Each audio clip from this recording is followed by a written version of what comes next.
Se ele olhar a tabela do Brasileirão e vai ver aí, ó, Palmeiras em primeiro, Fluminense em quarto, Fluminense que estava em segundo, terceiro, quarto. Se você olhar apenas isso, você vai ver, Palmeiras é melhor, Fluminense é pior. Fluminense tem 61% de posse de bola. Fluminense tem mais toques, mais finalizações do que o Palmeiras. O Palmeiras tem 48% de posse de bola, o Fluminense tem 61% de posse de bola. Né? Apesar desses números aí, o Palmeiras ele tem mais gols do que o Fluminense feitos e menos gols sofridos do que o Fluminense. Curioso, né? Um time tem menos posse de bola e tem mais gols feitos. E tem menos gols sofridos também. E nessa linha de raciocínio que vem um problema. O Palmeiras ele tem precisão, ele tem eficiência, eficácia, consegue fazer mais com menos. E o Fluminense consegue fazer menos com mais. Né? E talvez seja esse o problema. O Fluminense precisa pegar essas criações e converter em gols, coisa que não vem fazendo já há muito tempo, já que nos últimos 5 jogos do Fluminense pelo Brasileirão, o Fluminense empatou os 5. Né? Se a gente contar um empate com o Rivadavia, o Fluminense tem empate sem gols contra o Rivadavia, empate sem gols com o Vasco, empate sem gols com o Bahia em casa. Então, muita coisa aí, né? Empate com o Cruzeiro de 1-1, empate com o Red Bull Bragantino 1-1, empate de 1-1 com o Grêmio. O Fluminense não faz 2 gols em uma partida há muito tempo. Mas amistoso, filho, amistoso. Em jogo oficial, o Fluminense não faz 2 gols em uma partida há muito tempo. Há 84 anos atrás. Foi antes do recesso. O último jogo, o Fluminense conseguiu vencer o Rivadavia por 3-1. E estava jogando mal. Nesse que até pouco tempo atrás estava jogando muito bem, agora está jogando muito mal. E aí a gente vai ver Palmeiras, o líder, Fluminense quarto, estatísticas, gols feitos, gols sofridos, posse de bola, finalizações. A gente vai ver tudo isso aqui nesse vídeo, mas antes eu vou convidar você, torcedor tricolor, a seguir essa página, deixar seu comentário e vambora pro vídeo. Torcedora. Você que já me acompanha aqui, você já deve ter entendido como é que é esse formato de vídeo, né? Eu vou mostrando aqui as estatísticas e a gente vai, né, conversando. Esse vídeo pode ser que ele fique um pouco mais longo do que normalmente era, porque eu separei aqui, ó, esses valores calculados que você está vendo aqui embaixo, e eu vou dar uma escada para você conseguir ver melhor o número. Esses números aqui são os totais. Essa outra tabela que eu vou abrir aqui agora são da rodada 8 até atual, e aqui seriam da volta do Campeonato Brasileiro. Então, no total, o Fluminense tem 61% de posse de bola e o Palmeiras tem 48%, né? O Fluminense tem 31 gols feitos, 26 tomados, o Palmeiras tem 36 feitos, 16 tomados. Cara, o saldo de gols do Palmeiras é 20 de saldo. O Fluminense tem 5 de saldo. O saldo do Palmeiras é 4 vezes maior do que o do Fluminense. O Fluminense precisa muito voltar a fazer gol e continuar não tomando gol, né? Porque tirando o jogo contra o Vasco, o Fluminense não tem tomado muitos gols. O que em tese é bom, mas se precisa também fazer gols. O Fluminense tem 2 gols de pênalti, o Palmeiras não tem um só. Aqui. Chutes de finalização, o Fluminense tem 336, o Palmeiras tem 310, né, 309. Chutes feitos no gol, o Fluminense tem 125, o Palmeiras tem 101. Basicamente, um chute a cada 3 chutes, um do Palmeiras é no gol. E o Palmeiras precisa de 2,8 chutes para fazer gol. Cara, esse número é complicado pra gente. Se a gente já tomou gol fácil de time que precisava fazer 5, 6, 7 finalizações para fazer o gol, o Palmeiras precisa de 3. Ou seja, a primeira finalização do Palmeiras vai ser gol. Na linha de comparação com outros jogos que eu fiz isso. O Fluminense tem, né, aí um pouco mais de precisão nos chutes feitos na direção do gol. Mas não é aquele chute no cantinho que o goleiro não pega. É simplesmente, às vezes, um chute no meio do gol. O Fluminense precisa de 4 chutes para fazer gol. Ou seja, 25% a mais do que o Palmeiras. Se a gente analisa agora da volta da Copa do Mundo, o Fluminense tem 3 gols feitos, o Palmeiras tem 7. 3 gols tomados, o Palmeiras tem 3. O Fluminense, aqui não precisa, vamos lá, finalizações. O Fluminense tem 71 finalizações, o Palmeiras tem 73. Dessas 71, o Fluminense tem 22 feitas no gol, o Palmeiras das 73 tem 20. Ou seja, a precisão do Palmeiras no gol tá pior. Mas parte dos chutes que vai no gol desses 20 aqui fez 7 gols. O Fluminense aqui com 22 fez 3. Ou seja, chute para fazer gol 1,7. Não, esse número aqui tá meio bugado. O Fluminense precisa de 7 chutes para fazer um gol aqui, enquanto o Palmeiras precisa de 3 para fazer o gol.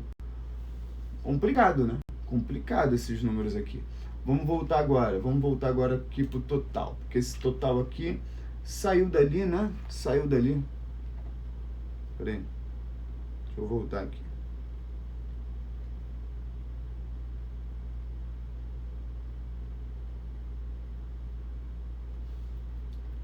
Aqui, ó, não sei se vocês estão notando, aqui estava aparecendo a imagem do Flusão, né?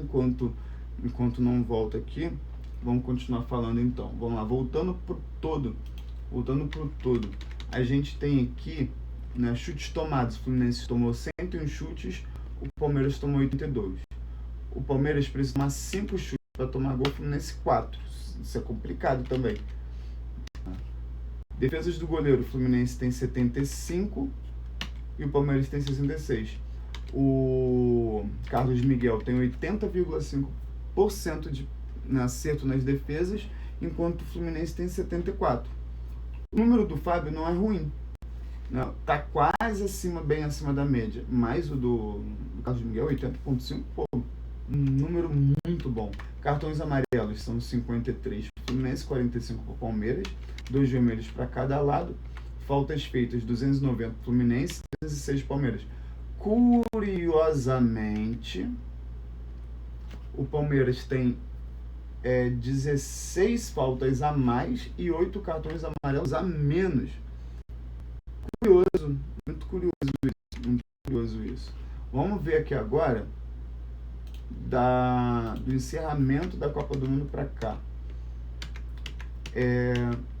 Defesas do goleiro 11 do Fluminense, 12 do Palmeiras, continua com 80%, do Fábio 73,6%. Cartões amarelos, o Fluminense tem 10, o Palmeiras tem 6. Olha o número de faltas, o Fluminense tem 41 faltas, 10 amarelos. Ou seja, um cartão amarelo a cada 4 faltas. O Palmeiras tem 6 amarelos para 50 faltas, velho. Cê é louco.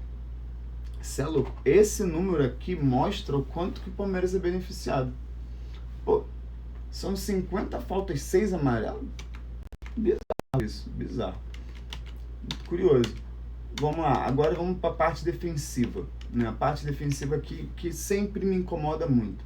O Fluminense tem 36 de interceptação e 30 o Palmeiras.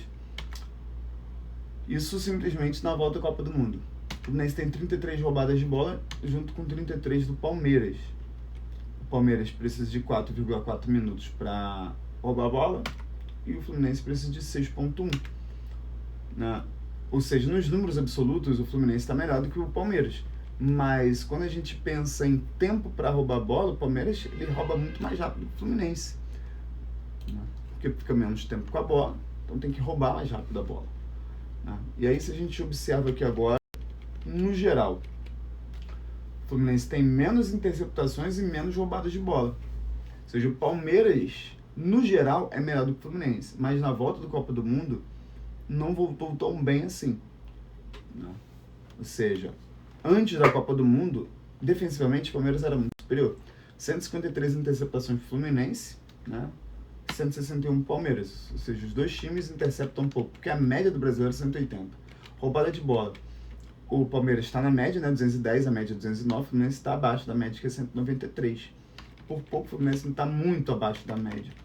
O Fluminense precisa de 6 minutos, no geral, 6,2 minutos para roubar a bola. O Palmeiras 4,5. Ou seja, esses números persistem. E pra gente encerrar aqui, ó, o Fluminense tem 4 clean sheets, Depois de... Quando foi a última vez que o Fluminense ficou sem tomar gol? Antes do Bahia. No 0x0 com o Bahia, teve o quarto clean sheet. A média é 5, o Fluminense tem 4. Acima da média é acima de 5. O Palmeiras tem 9 clean sheets. O Palmeiras e o Flamengo são os mais clean sheets. Né? Tem quase metade dos jogos o Palmeiras não tomou gol. O Fluminense, infelizmente, tomou gol em 17 partidas. Isso é muito ruim. Isso é muito ruim. Agora, se a gente observa aqui, ó, de 17 em diante, ou seja, as últimas rodadas, o Palmeiras dos 3 jogos tem 2 clean sheets, o Fluminense dos 3 jogos tem 1 clean sheet. Então, né, aqui estão as estatísticas, e aí eu pergunto para vocês, com essas estatísticas, a gente consegue concluir alguma coisa para esse jogo? No geral, e da volta do Copa do Mundo para cá, não diria que dá pra gente analisar certamente uma coisa, porque se a gente fosse observar o Fluminense com o Zubeldia nesse jogo contra o Palmeiras, provavelmente ia dar empate ou uma derrota do Fluminense por 1x0 e o Fluminense com 80% de posse de bola não conseguiu finalizar. Mas agora, com a mudança de treinador, pode ser que os jogadores voltem a querer alguma coisa. Só resta mesmo a gente visualizar, assistir o jogo, né? Seja você de casa, seja você do estádio, e torcer. Né? Torcer para que a diretoria pare de fazer merda, pare de contratar errado, contrate um técnico e mostre para os jogadores de quem tá mandando é o técnico. Então, tipo assim, não dá para você trazer o Guardiola e o Guardiola ficar refém dos jogadores. Pô, se o Fluminense vai trazer o Guardiola, nem brincando. Não sei, cara. É só para você ver que não tem como o Fluminense Futebol Clube ficar refém dos jogadores, né, mimados que estão ali agora. Tá? Então é isso, torcedor tricolor. Deixa o seu like. Até a próxima. Tchau, tchau.